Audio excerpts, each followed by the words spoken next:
Welcome back, folks. I'm Graham G.S. Matthews, and here on WrestleRant, I break down all the pay-per-views and content that I watch on the WWE Network, and today we're talking Money in the Bank 2015. So opening the event was the Money in the Bank ladder match featuring Sheamus, Randy Orton, Neville, Dolph Ziggler, Kane, Roman Reigns, and I think that's everybody. Oh, and Kofi Kingston as well. So here's the thing with this show. I thought it was a really, really good show, but I think the one blemish on this show, other than the undercard and all that other shit, was the lackluster Money in the Bank match and Ultimate Winner. Because at the time, I thought it was good. I thought Sheamus winning, call me a fool, at the time was a good choice. Was a smart decision to go with just because I wrote a whole article about this, I remember, but there were a couple of reasons. One, he had not been in the main event scene for a while. He had just been kind of getting his career back on track as a heel. He had become only the second man to win the King of the Ring, Royal Rumble, and Money in the Bank ladder matches, so it was a cool accolade for the Celtic Warrior. And I'll talk about more the decision to have him win in a second. But the match itself, I thought, was kind of tame compared to past installments. And someone just asked me about this a couple weeks ago here in hashtag, not here on hashtag AskGSM, but on hashtag AskGSM, if the Money in the Bank match, ladder matches have lost their luster and whatnot. And I would argue that is the case, not because that it's been overdone. I still think these ladder matches can be very, very exciting. It's the fact that, you know, it's just that we've seen everything that these guys can do. It's not the same people participating in them per se. Like Kofi Kingston is always a highlight reel in these type of matches. It's just that, I don't know, they've done everything that they possibly can do. And I'm interested to see how this year's installment fares and who's in it and, whatever. I'm recording this even before, Extreme Rules, so maybe they already announced who's going to be in this year's Money in the Bank ladder match. I doubt it, but still. Maybe they'll find new ways to innovate and stuff like that. This match didn't feel innovative or original. It just felt like a regular old ladder match, which isn't a bad thing. I thought it was a good match, but it didn't really compare to even the year before. I thought the Money in the Bank ladder match in 2014 was fucking awesome when Rollins won. I thought that was a really, really good match. Despite how predictable it was with either Ambrose or Rollins winning, I thought the match itself was really, really entertaining. This match, again, I thought it was good, but it really just felt like everyone was hitting their signature spots and everyone was kind of like taking turns, going in the ring, doing their thing and walking out. And it's kind of the same deal with most Money in the Bank ladder matches, but I felt like more so this one, it was more apparent than in past installments. So again, a good match, just overall, I think underwhelming would be the best word to describe this match. So like I said, Neville came close, but ultimately it was Sheamus who ascended the ladder and took down the opportunistic briefcase to secure himself a future shot at the WWE World Heavyweight Championship at any time and place of his choosing. He would cash in at Survivor Series. So again, at the time, I thought it was a good idea. It was better than Roman Reigns who almost won had it not been for Bray Wyatt, and that kicked off that whole fucking 5-month feud for the rest of the fall and summer, which wasn't bad, but what really good did that do, Bray Wyatt? Whatever. But anyway, so as far as this match goes, Roman Reigns was the ultimate winner, was the most predictable winner they could have gone with. So I'm glad they didn't go with Roman Reigns. There might have been more interesting, directions to take Roman Reigns as Mr. Money in the Bank than Sheamus, I guess, because Reigns would win the championship anyway, so it's not like it mattered.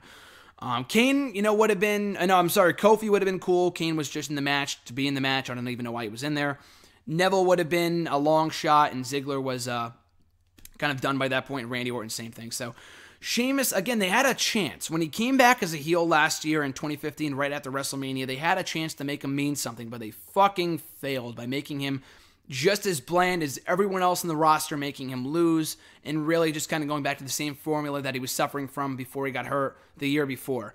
And that was ultimately a bust. So at the time, I thought it was a good idea. I mean, again, that's why I like doing these, reviews a year later, these retrospective reviews.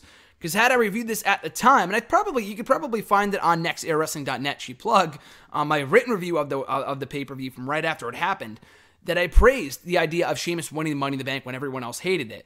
And now a year later, I think it sucks just because they went nowhere with it. He continued to lose. He was not built up properly. He was an awful world champion for a month that he held it, so it really was a big waste of time. So anyway, moving along here for the Divas Championship, Nikki Bella defending against Paige in a pretty good match. They got some decent time, almost 11 minutes, and one of their better outings, I would say. They had a couple matches at the Chamber pay-per-view, not the Chamber pay-per-view, the Fastlane show, which I didn't think was good at all. A couple matches on Raw, which weren't really that good either. This was actually a pretty good match, and again, at the time, and even now, unlike the previous match where I liked the finish at the time and I don't like it now, I like the finish of this match. Paige, in the end, she was about to win. Brie Bella did the old switcheroo. They did twin magic. She came in the ring, Paige pins Brie to win the Divas Championship, and then they ring the bell, Paige, seemingly the new Divas Champion. The referee sees that it's Brie and not Paige, so technically the win does not count. Brie starts pulling the stuffing out of her bra, which was hilarious, and then Nikki capitalizes, hits Paige with the elbow, follows up the rack attack, and scores the victory to retain the Divas Championship. So it was Nikki who successfully, officially defended the Divas Championship, not Brie, because Brie got pinned. She's not the champion. The match got restarted. I thought it was cool. I mean, they did the same thing months later. It's like, are you fucking kidding me?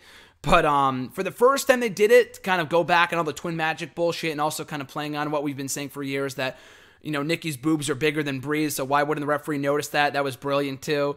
So, again, I thought it was a cool finish, and it protected Paige, and they kind of kept the feud going, and it would lead to more finishes like that were total bullshit, like no one fucking cared about. With Paige getting screwed over, it's like, okay, we've seen the same shit for weeks now with the whole twin magic bullshit. Why it didn't work on this show, but it works on Raw, like that made no sense. And ultimately would lead to the NXT upstarts coming in, Charlotte, Becky Lynch, and Sasha Banks, so it actually had a payoff there.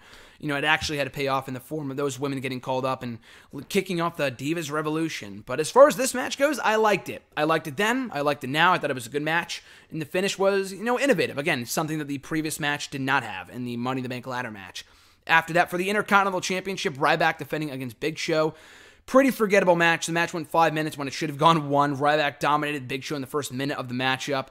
Miz got involved. He slapped Big Show to get him disqualified and, get Ryback disqualified and give Big Show the DQ win. Ryback retains the IC title. Very throwaway match. It was not good at all. It would lead to the triple threat match that we would ultimately get at SummerSlam between Big Show, Miz, and Ryback for the Intercontinental Championship. It was supposed to happen at Battleground, but Ryback got hurt, so they delayed it a month.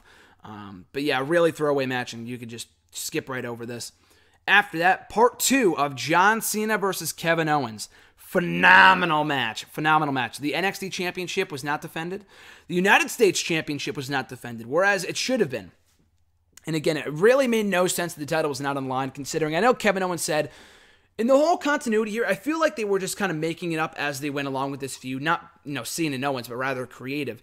That Owens beat Cena clean at the Elimination Chamber pay-per-view. Phenomenal match. My favorite WWE match of 2015.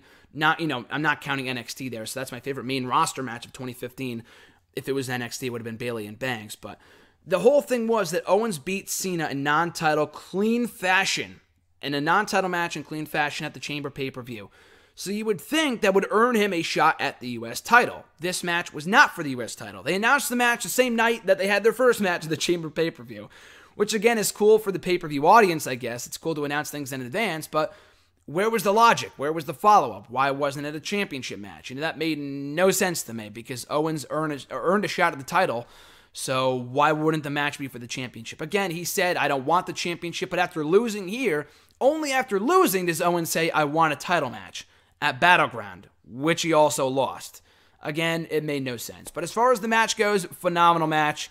And I've talked about this before. I know I reviewed the Chamber pay-per-view a couple months ago, and people say that this match was better than the Chamber match. I hear more people say that this was their favorite match of the 3 matches that Owens and Cena had on pay-per-view over the Chamber match. I still say that my favorite match is their match from the Chamber pay-per-view. I watched this match last night without any distractions. I watched it, turn my phone off, turn the computer off. And usually with a lot of these pay-per-views and, parts of this pay-per-view, I'll have the pay-per-view on in the background, and then I'll just keep on working and whatever and keep on looking over at the show. This match and a few other matches like this in the main event too, I did this as well, where I'll just put everything away, no distractions, no laptop, no phone, no nothing, and just watch the match without taking my eyes off the screen. I did that with this match, and I'm glad I did. I loved it at the time. I love it now, watching it back. It was a really, really good match. And again, I keep on saying that. I hate to keep on repeating myself. But the thing about this match was that it didn't feel like a rematch, in which it was.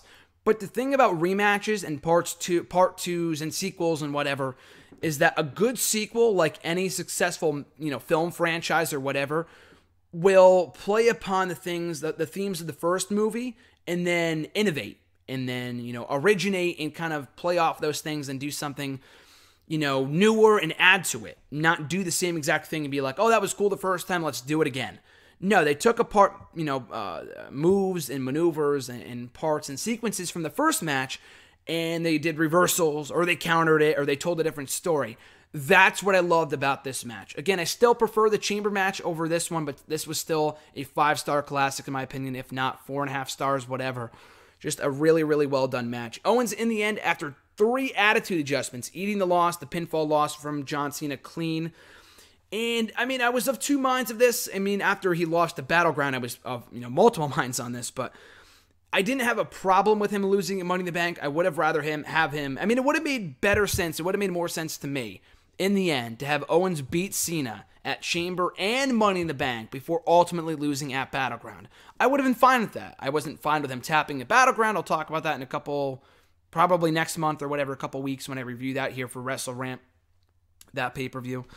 But I said this before the show, and I still say it now. I feel like with John Cena's matches, his feuds, his greatest rivalries, never really, other than the Punk feud, I guess, for, to a degree in 2011, that Cena has always gotten his win back. Even when he loses, he has always gotten his win back. He never goes 0-2 against somebody for 2 consecutive pay-per-views. Again, they did that with Punk in 2011, and that was one of the greatest feuds of all time, in recent memory anyway.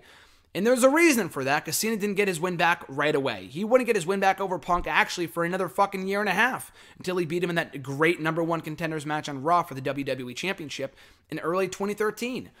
So I really feel like Owens should have won here just because he still felt special. Because remember, it was the next night on Raw that he took out Machine Gun Kelly and he put him through the fucking stage, which was amazing, by the way. It's still a great visual even to this day. But I still felt like Owens should not have lost back-to-back matches. I mean, again, I would have been fine had he beaten Cena here, then only to lose at Battleground and have Cena get his win back in the end. Owens lost the feud and lost twice.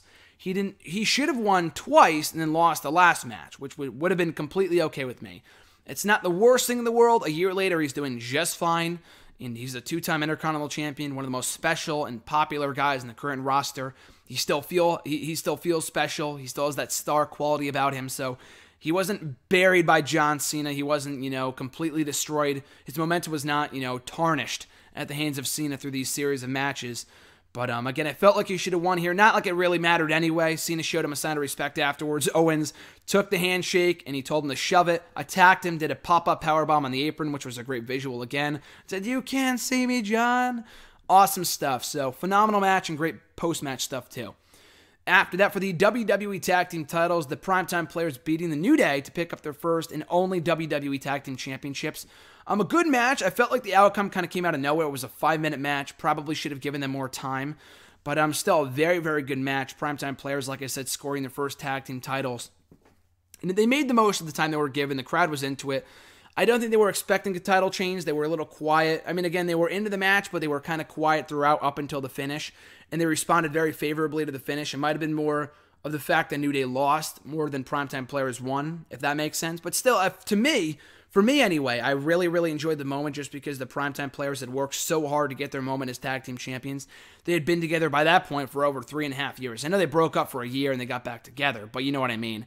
And that they had been teaming for almost 3.5 years at that point. They had been long overdue a tag team title run, and they finally got it in the form, on this show, in the form of a victory over the New Day. And they would get a nice 2-month reign out of it before losing it back to New Day at SummerSlam, which was completely fine by me. But good match, and I love the finish. Again, it might have been kind of underwhelming for most people because they thought New Day they were just getting hot and they would get the belts back and become the greatest thing in the company. So not like it really mattered. It didn't hurt them long term or anything, and they're still tag team champions to this day. Maybe not. Maybe they lost at Extreme Rules. I'm recording this before Extreme Rules, so who knows. But I was totally fond of the finish, and it gave Primetime Players a long overdue moment that they had, deserved for years. And we get to the main event, a ladder match for the WWE World Heavyweight Championship. Seth Rollins defending against Dean Ambrose. And I think the biggest thing working against this match, well, multiple things, not working against it, but multiple factors going into this. The whole story was that Rollins, after Chamber, after, Payback and Extreme Rules and all those pay-per-views where he had won via interference from the Authority and Kane and J&J Security and whatever, the biggest thing here was that Rollins wanted to establish that he could win on his own. He said, Triple H, I don't need you. Stephanie, I don't need you. J&J Security, Kane, I don't need any of you. I want to win on my own. And he did. He did. But I think some people did not not like the match, not like the match, a double negative there, I know. But I don't think for some people it met those lofty expectations because, one, it got a lot of time, a 35-minute match. It felt like 40 or 50, but it was a really, really long match. And I loved it. I thought it was an excellent match. For some people, that might be too long. To me, it was kind of along the same lines as that great Hell in a Cell match between Triple H and Shawn Michaels from 2004 that went almost 45 minutes. Again, for a lot of people, that's a long time. And again, a lot of people think that match was boring, and this match was kind of along the same lines, and which is funny because I have always said that Rollins and Ambrose has the potential to be, and arguably already is, our current version, this generation's Triple H versus Shawn Michaels, that feud, that iconic rivalry. So again, the match might have been on the longer side, but I thought it told a great story with Rollins relentlessly attacking the injured knee of Dean Ambrose so he couldn't climb the ladder. Simple yet effective. Rollins was desperate to not only retain the title, but to put Dean Ambrose away. At the end, he did multiple power bombs into the ring apron, or rather into the barricade. One on one side, one on the other before burying him with chairs and a ladder, multiple ladders, to ensure that Dean wouldn't get up. And he did anyway. And Dean climbed up the same side of the ladder that Rollins did. They both had their hands in the championship. They both fell to the mat at the same time, but it was Rollins who was in possession of the prestigious prize and thus retained the championship successfully. So technically, Rollins did retain the title. Dean Ambrose did not win it. Again, for a lot of people, the two gripes, the two things working against this match for some people, myself not included because I really enjoyed both aspects and I understand where they were coming from, WWE and why they did them, but was the length of the match, which was a bit longer and it was a bit boring at times, but I thought it told a great story, so I didn't have a problem with it. But also the finish. It was a bit convoluted, and I know they wanted to protect Ambrose and kind of tell the story that he came close, so close, yet no cigar, to winning the WWE Championship.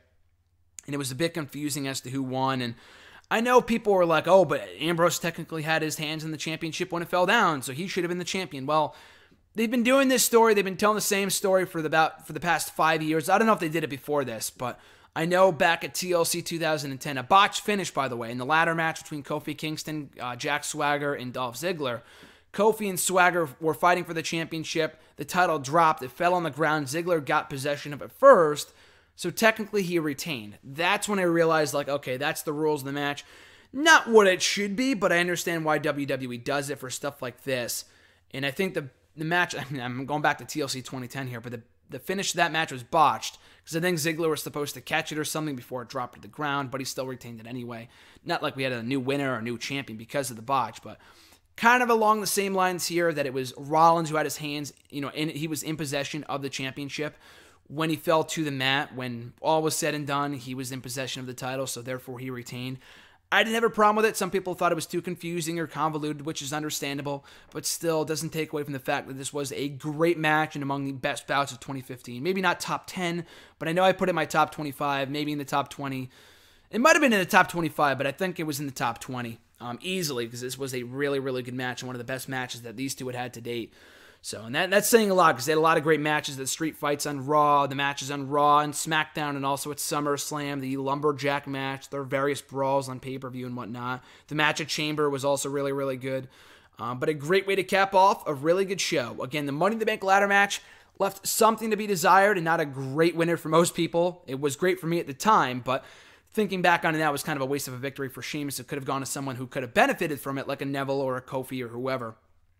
Or even a Reigns, considering he would win the championship anyway. They could have told various and better stories with Reigns' Money in the Bank than Sheamus, who they pretty much wasted and had do nothing for the most of 2015, for the remainder of 2015.